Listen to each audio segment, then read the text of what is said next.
Olá, meus amigos do canal G. Vital, mais um vídeo aí para o nosso crescimento, e nesse vídeo eu quero falar sobre a divisão sem volta do mundo. A divisão que gerou aí um pensamento de esquerda, de direita, progressista e conservador. É importante, antes de dizer eu sou progressista ou conservador, saber o que de fato eu estou defendendo, né? Eu acho que esse vídeo vai dar uma base muito boa para você realmente saber o que você quer para o mundo, para a sociedade, principalmente para gerações futuras. Antes de começar o vídeo, eu queria pedir a você, se inscreva no canal, dê o seu joinha e principalmente ative o sininho, porque ativando o sino, a cada vídeo que a gente postar, você vai ser notificado que tem um novo vídeo aí para você assistir. Bom, vamos lá. Se eu pudesse resumir a revolução, se eu pudesse resumir o que é o pensamento progressista numa frase, eu diria, é um rompimento total com o passado. Você vai dizer, mas será? Eu vou te mostrar isso aqui. O progressismo significava isso, romper com o passado e olhar somente para frente. Vamos lá. O que acontece? A gente leu muito nos livros de história que havia na França uma crise econômica, uma crise política, a sociedade insatisfeita, e aí eles resolveram protestar contra o rei, derrubar o rei, né, e enfim. E ali instituir uma nova Constituição, né, a famosa Constituição pautada nos ideais de igualdade, liberdade e fraternidade.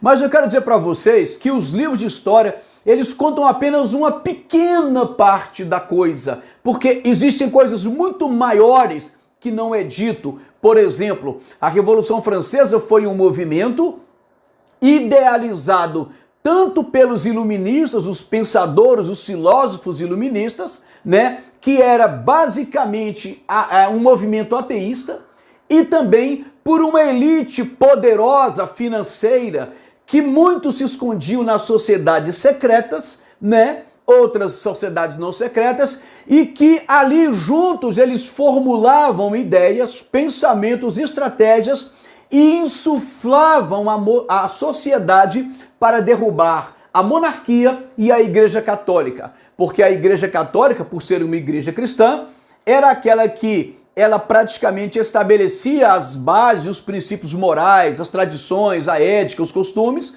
e o rei, por ser aquele que centraliza o poder, né? Então, ou seja, essa elite, com seus objetivos de expandir o seu império econômico, precisava automaticamente derrubar a monarquia e derrubar a igreja. Obviamente que eu enxergo ali um projeto maligno nisso tudo, e eu vou provar aqui por que eu digo isso, né? Vamos lá. Então, onde é que nós vamos ter essa divisão de pensamento? Justamente na Revolução Francesa, no final do século XIX, né? Ou seja, ali na tomada da Bastilha, no ano de 1789, é o ano da Revolução Francesa, né? Então, o que acontece? Bom, como o rei ali, vendo aquela pressão na sociedade por uma reforma, o que ele faz? Ele convoca os Estados Gerais. Os Estados Gerais é a reunião que vai reunir ali os três estados que eram a divisão política da França, ou seja, o primeiro estado que era representado pelo clero, o segundo estado pela nobreza e o terceiro estado pelo restante da sociedade. Ali vamos dizer, uma formação mista, né, heterogênea. O terceiro estado, ele era formado pelo povo, pelos camponeses, profissionais liberais, comerciantes, professores, enfim. Quem não era clero e nobreza fazia parte do terceiro estado. Então o rei reúne os três estados, os Estados Gerais, e ali eles então decidem instituir ali, criar uma Assembleia Nacional Constituinte. Para quê? Para estabelecer uma nova Constituição. Só que aqui entra o que nós queremos debater precisamente, que é, nessa Assembleia havia um grupo, né, que se sentava à esquerda do parlamento, do lado esquerdo do parlamento. E esse grupo era majoritariamente formado pelos jacobinos. Os jacobinos eram um grupo radical, marcado por um radicalismo revolucionário. Então eram muito, mas muito radicais, e nós vamos mostrar isso aqui. Então, o que acontece? Esses jacobinos, eles vão liderar esse movimento revolucionário, e por estarem à esquerda no parlamento, ficou considerado como um movimento de esquerda, pensadores de esquerda, revolucionários de esquerda. Então o que acontece? Então eles mataram o rei na guilhotina, mataram a esposa do rei, Maria Antonieta, na guilhotina. E por que eles mataram o rei? Porque, veja, matar o rei significa matar um símbolo, guilhotinar um símbolo, arrancar a cabeça de um símbolo. Ora, se eu estou criando uma nova ordem, uma nova sociedade, rompendo com o passado, o rei é um símbolo da monarquia. O rei é um símbolo de uma ordem, o rei é o símbolo de um modo de governar. Então, ou seja, uma cultura. Então você precisa destruir toda aquela cultura. Então guilhotinaram o rei e a rainha.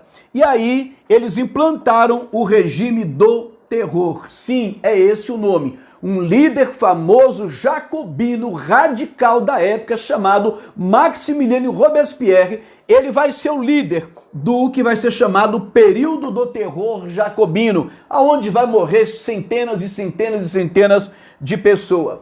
Um dos objetivos desse movimento era o quê?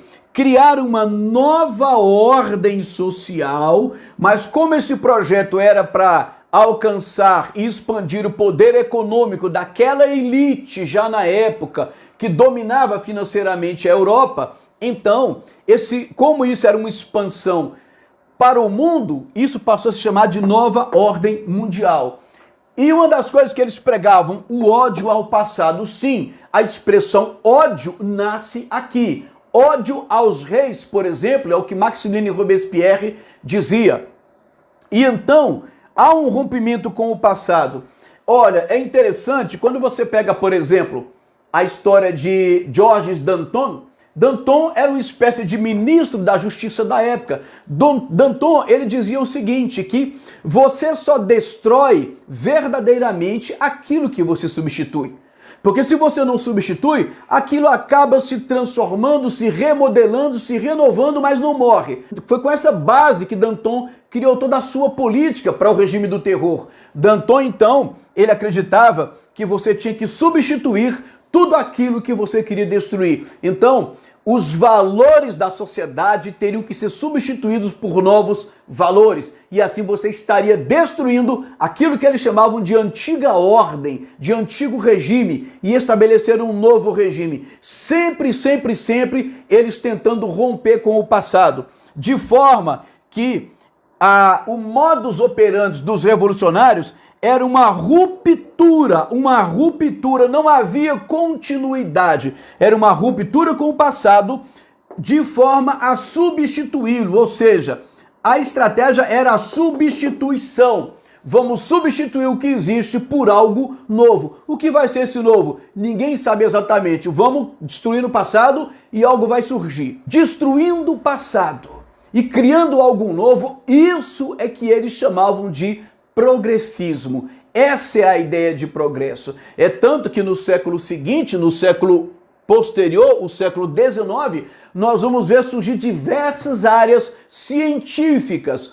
Os cientistas criando suas ciências com um único propósito: substituir aquelas tradições, aquela forma de enxergar o mundo, aquela visão de mundo que era baseada na fé. E aí está um grande problema. Nós crescemos acreditando que a ciência anda junto com a fé, que a ciência não interfere na fé, porque nos esconderam isso. Porque, na verdade, a ideia da Revolução Francesa era substituir a religião pela ciência. No meu próximo vídeo eu quero falar sobre isso. Eu quero ler para vocês aqui algumas frases que vão deixar claro isso aqui. Eu quero ler aqui para vocês uma outra frase de um pensador importantíssimo chamado Alexis de Tocqueville. Tocqueville nasceu no ano seguinte, aqui no século seguinte, início do século XVIII, portanto, ele viveu no período da Revolução. Olha o que Tocqueville vai dizer. Tocqueville vai dizer: como a Revolução Francesa não teve apenas por objetivo mudar um governo, Quer dizer, ele já começa deixando claro que o objetivo não era apenas mudar o governo, ou seja, não era uma questão econômica apenas. Ele vai dizer, mas abolir a forma antiga de sociedade. Você está entendendo, meu irmão? Abolir a forma antiga de sociedade. Quer dizer, não existe continuidade, existe ruptura. Aí ele vai dizer, ela teve, ou seja, esses revolucionários, a revolução teve de atacar-se ao mesmo tempo a todos os poderes estabelecidos. Ora, quem quer destruir tudo tem que se atacar ao mesmo tempo com tudo, com todos os poderes. E ele vai continuar dizendo, então ela teve que abolir, atacar-se com todos os poderes, arruinar todas as influências reconhecidas. Tudo aquilo que influenciava a sociedade tinha que ser arruinado, apagar as tradições e renovar costumes e usos. Isso que é o mais grave. E de alguma forma esvaziar o espírito humano de todas as ideias sobre as quais se tinham fundado até então o respeito e a obediência. Veja a gravidade disso aqui. Além dele estar dizendo que os verbos são interessantes para a gente entender, quando ele fala, por exemplo, de mudar o governo, abolir forma antiga, arruinar as influências, apagar tradições, renovar costumes e usos, ele vai dizer que um dos objetivos era o quê? Esvaziar o espírito humano de todas as ideias sobre as quais estavam estabelecidos para eles o conceito de respeito e obediência. Veja, ele está dizendo que respeito e obediência estavam fundados, estavam por cima, estavam sustentados em cima de algumas ideias. E era necessário então esvaziar o espírito humano dessas ideias. E vamos então colocar as ideias de respeito e obediência sobre outras bases. Qual eram as ideias que alicerçavam, que fundamentavam o respeito e a obediência? A ideia de Deus. Porque a nossa maior autoridade, a primeira autoridade do mundo para quem é cristão é Deus. Então todo o nosso conceito de respeito e obediência está fundamentado em Deus. Mas eles entendiam que agora eu tenho que olhar respeito e obediência sob um outro olhar. É um rompimento com o passado. É por isso que você vê que os movimentos revolucionários, a educação revolucionária, ela tirou de todos as ideias de respeito. Professor não é mais respeitado, policial não é mais respeitado, família não é mais respeitada, pai e mãe não são mais respeitados. Porque os conceitos que fundamentavam obediência e respeito foram mudados. Era um rompimento total com o passado. Isso é o que eles chamam de progressismo. Agora, quer ver uma coisa que eu acho impressionante? É quando você lê a obra de Edmund Burke. Burke ele viveu nesse período, só que na Inglaterra, e quando Burke vê todo esse estrago, todo esse ódio ao passado, toda essa ruptura, essa substituição, aquela violência que estava acontecendo na França, Burke ele vai escrever esse livro, Reflexões sobre a Revolução na França. Burke, dentre tantas coisas que ele fala, ele vai dizer o seguinte, que a sociedade, que o Estado, é uma associação de bens, de valores, de objetivos, de ideais. E que esses ideais não são construídos numa única geração. Não há como você simplesmente derrubar tudo e construir tudo do novo. Ele vai dizer que a sociedade é uma associação dos que morreram, dos que estão vivos e dos que estão por vir, dos que irão nascer. Porque ele vai dizer que tudo que hoje nós vivemos e desfrutamos são coisas que foram construídas por aqueles que morreram, mas que estão vivas hoje. E nós estamos usufruindo e vamos aperfeiçoar. De forma que aqueles que virão após nós, eles irão também desfrutar daquilo que nós vivemos, que nós criamos, que nós aperfeiçoamos, eles vão desfrutar e também vão aperfeiçoar. Portanto, Burke vai dizer que a sociedade, ela é uma associação dos que morreram, dos que estão vivos e daqueles que irão nascer. Não há como viver destruindo tudo o que foi passado. Portanto, nesse mesmo período, surge em consequência, veja, em consequência do movimento radical de esquerda. O outro grupo é chamado de direita, que é formado basicamente pelos gerondinos, que são pessoas mais moderadas. Concordavam sim com as mudanças, mas não dessa forma radical que aconteceu aqui. É interessante notar que para o conservador, o progresso ele tem que vir, mas tem que ser de uma forma cautelosa e gradual. Não é rompendo tudo, destruindo tudo para reconstruir, mas ele tem que vir de forma gradual. Como acho que todo ser humano, a grande maioria, concorda. Então, dessa divergência de pensamentos, nascem as ideias de progressismo e conservadorismo. Ou seja, a sociedade que eles chamavam de antigo regime, veja, antigo porque agora tudo é novo. Era uma sociedade que tinha os seus valores fundamentados no cristianismo. Eles eram ateístas. Para eles, se Deus não existe, logo tudo que vem de Deus também não existe. Quer ver um outro exemplo muito clássico de progressista? O próprio Karl Marx. Quando ele escreve o Manifesto do Partido Comunista, né? Eu não vou ler, mas está aqui. Karl Marx vai dizer o seguinte, que ele disse que em todas as eras a religião ela foi se reformulando, mas ela nunca morreu. Mas ele vai dizer com todas as letras, o comunismo, porém, acaba com a religião, com a moral e com as verdades eternas. O comunismo acaba com isso. Daí vai surgir a nova sociedade que eles chamam de comunista. Portanto, eu não quero me estender mais, porém, vamos deixar claro, o que o progressismo, que nasce com a esquerda revolucionária, pretende para o mundo, é uma nova sociedade. Não é a questão apenas de aperfeiçoar, de corrigir, não. É claro, quem nega isso ou nunca estudou ou porque realmente está agindo com maldade. Mas isso é claro em toda a literatura. Eu trouxe apenas alguns exemplos, mas há muito mais para a gente falar sobre isso, né?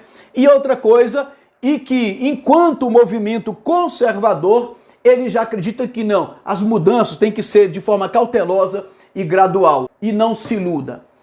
Em tudo, de lá para cá, em tudo, o mundo está dividido entre progressistas e conservadores. É uma divisão sem volta. Não se iluda, não se iluda. A ciência, a religião, a educação, a imprensa, tudo que nos rodeia está contaminado com essa visão de destruir o passado, as tradições, os valores e se tentar implementar uma nova sociedade. Não é à toa que você deve ter percebido, há uns anos atrás, no Brasil e no mundo, que os valores cristãos vêm sendo atacados, os valores religiosos sendo atacados, a família sendo atacada. Por quê? Porque isso faz parte da antiga sociedade. Algo construído arbitrariamente pelo homem que acreditava nesse tal Deus que, segundo eles, não existe. Portanto, é necessário se reformular toda a estrutura da sociedade. Isso sim é a visão progressista. Olhar apenas para frente, para a ciência e deixar todo o passado baseado na fé simplesmente enterrado e destruído. Essa é a diferença básica. Que Deus abençoe a todos.